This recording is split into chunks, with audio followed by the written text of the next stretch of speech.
Good morning. Good morning. Please be seated.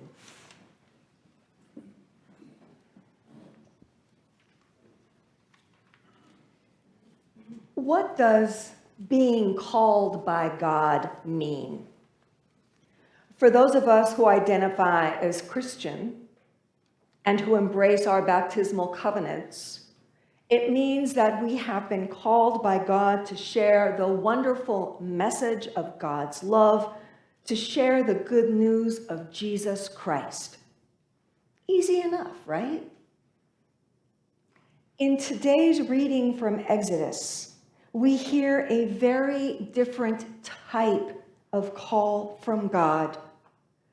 Up to this point, the prophets in both Genesis and Exodus have experienced God, but they have done so in a dream-like state. In today's story, we have something new, something that's very real, very tangible in the type of calling from God. And so I thought we would journey together back in time and place and sit with Moshe for a while.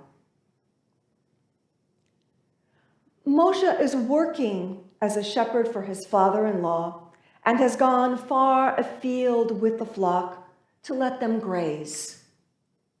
He has gone so far, in fact, that he finds himself behind the wilderness at the mountain of God at Horeb.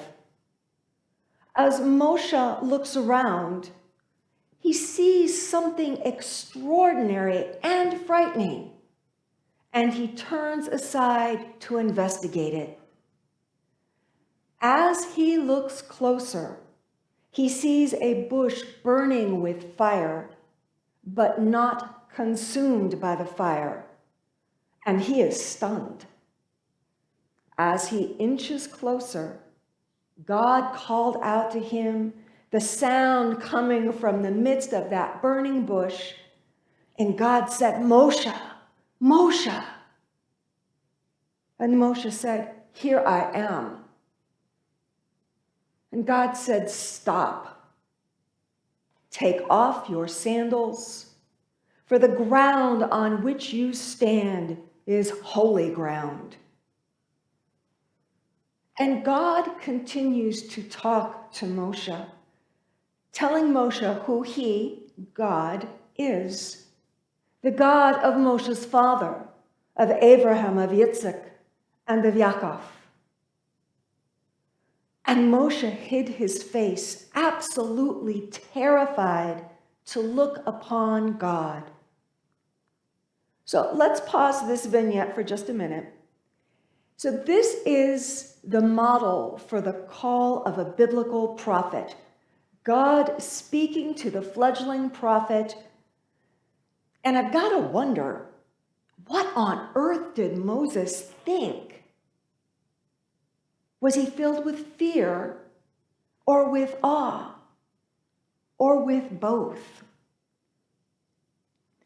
As we resume our encounter, God continues talking to Moshe, revealing what is on God's mind. God is worried about his people. They are stuck in Egypt. And he is acknowledging the affliction that they are under. His people are enslaved. They are oppressed. And God is angry at this enslavement and wants to rescue his people and bring them out of the land of Egypt. And so God decides that Moshe is the man who's going to do the job, and he says to Moshe, his voice vibrating up out of that burning bush, "So now go, for I send you to Pharaoh. Bring my people, the children of Israel, out of Egypt." And Moshe says, "Yeah, no, I don't think so." Well, actually, in his humbleness or stubbornness, you get to take your pick on that one, Moshe says, "Who am I that I should go to Pharaoh, that I should bring the children of Israel up out of Egypt. And instead of rebuffing Moshe, God tries to entice him. God says, you won't be alone. Indeed, I will be there with you, and this is the sign for you that I myself have sent you. When you have brought the people out of Egypt, you will all serve God by this mountain. And Moses does not agree with any of this. In fact, Moses refuses God's commission 5 times. And 5 times, God counters back with yet another offer or an enticement. And we get to that place where Moshe says to God, and we have to remember that the Israelites didn't have a name for their God the way that others had, like Baal or Dagon. So Moshe says, your children, the Israelites, they're going to ask me what your name is. And what do I tell them? And God says to Moshe, Eya asher eya, I will be there, howsoever I will be there. Tell them that Eya, I will be there, sends me to you. Now, this truly is one of the most enigmatic and widely debated statements in the Hebrew Bible. And Hebrew scholars have written volumes on the translation of Eya asher eya. For our purposes this morning, let's focus on a simpler approach, which is God simply saying, I exist. I am. I will be with you. I am God. This translation, this assertion by God to tell his people, I will be there, it's pretty amazing, don't you think? God tells Moshe that he won't be alone, that God will be there with him, just like God tells us that we won't be alone. God is with us.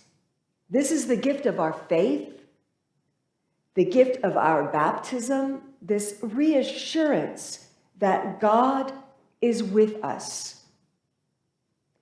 This is the recurrent theme throughout the Bible, and it is lovingly prayed in our psalm this morning. God is with us. God is love. God is. And so how do we, as the body of the faithful, both in community and individually, live into our own prophetic call from God? So I'll be honest, I've never encountered that burning bush that Moses did.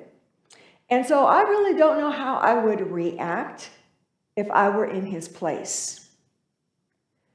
But I do know how I have answered some of God's calls. And in hindsight, it seems so simple. Friends in need, people hungry, solace provided. For all of these things are responses to God's call to us to be the beloved community, to walk together and follow the footsteps of Christ. And what about our baptismal covenants? I wonder how many of us struggle at putting our whole trust in God's grace and love, or at the promise to follow and obey. Faith, this ethereal concept that is firmly planted in God's love, is a lifelong journey. And like all journeys, there is a path laid out for us to follow. When we stumble down these paths, when we come to those bends in the road that block our view of what lies beyond, when we have to move forward on faith, that is when God's promise of "you will not be alone, I will be with you" really comes into focus. Faith is trust, and that too can be challenging. Trust in something that can't be seen, can't be named. That takes work on our part. Moses did eventually say yes, did eventually trust God enough to go back to Egypt and to set God's people free. So how about us? On this third Sunday in Lent, with images of Moses and burning bushes in our minds, are we ready to walk forward onto the pathway that God is calling us to follow? Are we ready to show by our words and our deeds and our actions that we are striving to live into our baptismal covenants and beyond, to become the beloved community here in this place? The Hebrew words from today's lessons are action words. God sending Moses, God promising to be there with them. Faith is action, not stagnation. Faith is love, not hate. Trust, not fear. Faith is hope in the promises that God has made to us, hope for the future, hope for each other, and for the world. When we encounter that burning bush of God's call, may God give us the strength to pause, to investigate, and then respond in love as members of that beloved community.